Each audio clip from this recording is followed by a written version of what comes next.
Monggo. Derek pitepangan nama kula Eka Prastiana Hadi, griya kula saking Dusun Margomulya, Kecamatan Tayu, Kabupaten Pati, Provinsi Jawa Tengah. Derek gladian bawa badhe napa tata cara pambiwara tata cara sepasaran. Kedap mumpung kecekel. Napa? Wonten anipun. Kuduh temanten. Nggih, menika ampun kulino ngginakaken a. Iya. Nah, nggih. Dipun kirangi kaporo dipun icali. Monggo. Tarik nafas dulu. Tarik napas menika menawi sampun maraga ampun ngantos ketingal. Nggih, monggo. Kangge ngringkes wekdal mboten ngangge atur pambuka. Nggih, mboten napa-napa nggih. Oh nggih, monggo. Nuwun ngaturi kawuningan bilih ing dinten menika hanyerngi dinten Sukra Manis Surya kaping 11 warsa 2020 Bapa Harjo lan Sweknya sekalian ngawontenaken tata cara sepekenan utawi ngunduh temanten.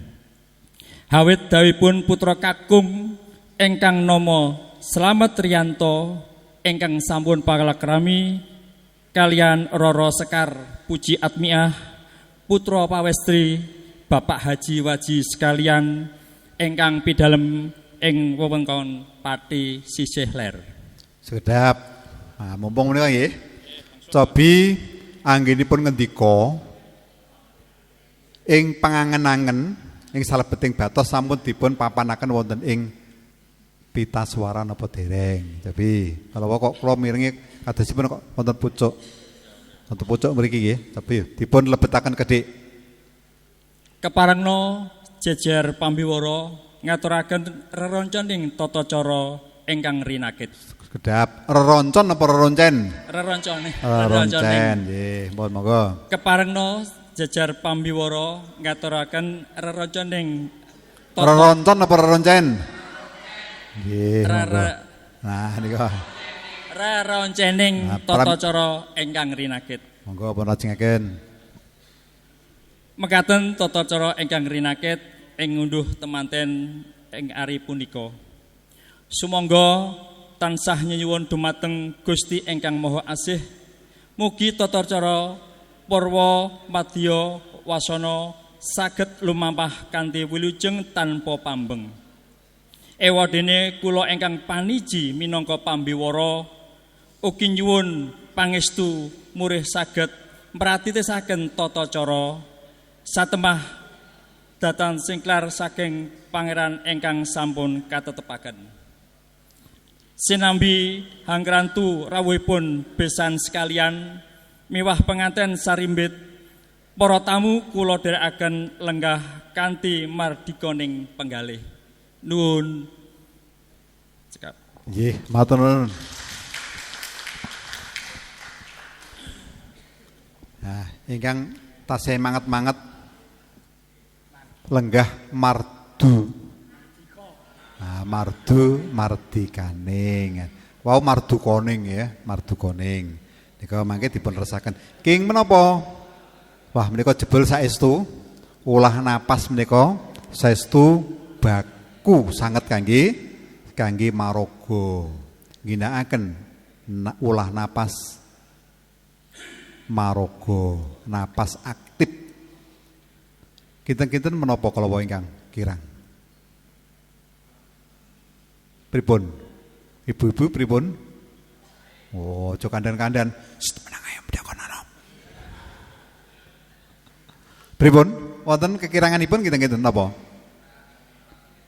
Kecepeten mergi menapa menika dereng tetek manahipun. Sok isih ndredeg.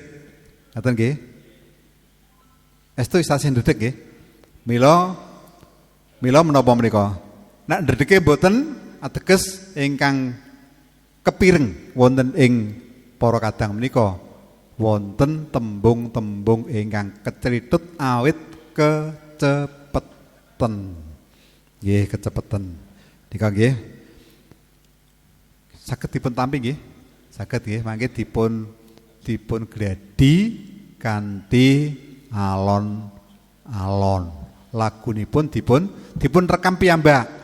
Mangke panjenengan saged pirsa. Kados kula menika sampun anggadhahi ciri wanci menapa menika. Nek lali nggih kuasar kula menika. Nggih, obah sak obah niki kasar. Set ngaten. Keng napa? Awit rumiyin uger wonten sandiwara, ketoprak, dekodama, dapokan kula nika antagonis. Terus nek ndudingi ngaten mboten saged ngaten. Mboten mesti ngene lali. Sosok niku lali. Nah, kiwa nggih. Entuk mau nong wayang kasar. Nah, menika jebul pribadi wibawa menika kedah dipun beto sinaosa, dipun darbi sinaosa mboten pas maraga. Menika nggih Pak Guru menawi pinanggih wonten peken. Pak panjenengan aja ngundang Pak Go. Pak Guru ku nek ning sekolah niki ning kene nggih mboten napa-napa. Nggih nika Pak Pambiwara. Ngoten niku wonten peken nggih. Wah, Pak Dalang iki. Mohon kersanipun ben malah saya gondang. Nggih. Ingkang lajeng kala wonten mugi namung setunggal mboten lepat prayogi mugi. Nek setunggal diimbahi napa? Tansah. Ngoten niki kersanipun ngoten nika nggih mboten lepat ning wong menapa menika? Pamiling tembung kedah leres ugi terep. Mangga nggih, kalau wong nggih leres pamanggugati tumuju wonten ing wiwara agung pahargyan saperlu tangkep asta kalian sedaya para tamu. Mboten lepat. Nggih. Kula namung ngaturi dosa nama sanesipun upami mboten tangkep sekeca pundi wonten talingan menawi samya ajawat asta. Ngoten nggih nika. Salajengipun monggo nderek nepangaken kula Sulistiani saking Gembong Kabupaten Pati. Kula badhe nderek gladen Bapak. Sekedap. Himah wono kok. Nggih Bapak. Oh nggih. Assalamualaikum warahmatullahi wabarakatuh. Mboten usah. Badhe ngaturi napa niki tulodo pambiwara badhe manungku puja. Nggih monggo. Lulus Raharjo Niskala Liru Kalpika. Ingkang katindakaken calon pengantin kekalih pratandha kekalihipun sampun mantep ing penggalih pinanggih jatu kramanipun. Para tamu sekalian ingkang winantu ing karaharjan, samangke hadangkap tata cara angka 7 manungku puja. Pramila sedaya kasuwun pangestunipun paring puji donga konjuk ing ngarsa dalem Gusti ingkang Maha Mirah dumateng Rama Kyai Bandranaya ingkang mangarsani panungku puja. Sumangga nun kula dherekaken. Cekap Bapak.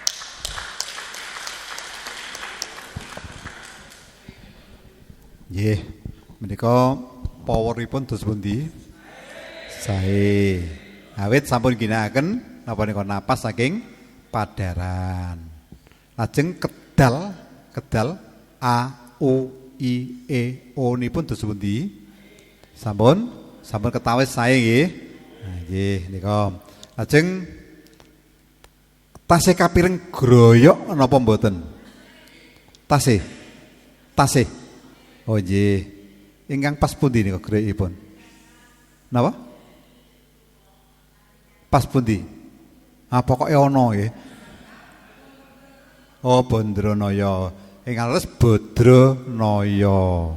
Nah menika wonten ngarsanipun wonten madyaning pawiyatan ndredege kari sithik mangke meneng ngadhep wonten ing Jawi malah kapara langkung kendel nggih. Awit menapa? Alah kae bakul ndok pinter aku. Alah kae tukang kayu pinter aku. Kae Pak Camat biasane bahasa Indonesia pinter aku. Ngaten ingkang pinter panjenengan piyambak. Nika nggih kangge supados kendel. Lajeng kala wau wonten tembung menapa malih? Menapa? Handalem, handangkep, handungkap. Oh nggih nika panjenengan handungkap. Panjenengan kedah ngaku awit menawa seksinipun kathah nika. Nggih. Mboten saged kumbi, mboten saged selak. Seksinipun kathah menika. Nggih, menawi mboten pitados mangke dipun setelaken CCTV.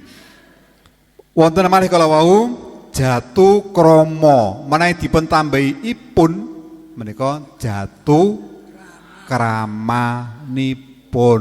Kala wau tasih kapireng jatu kramanipun. Ngaten nggih?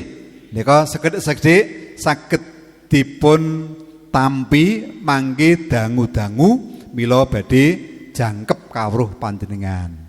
Ngaten.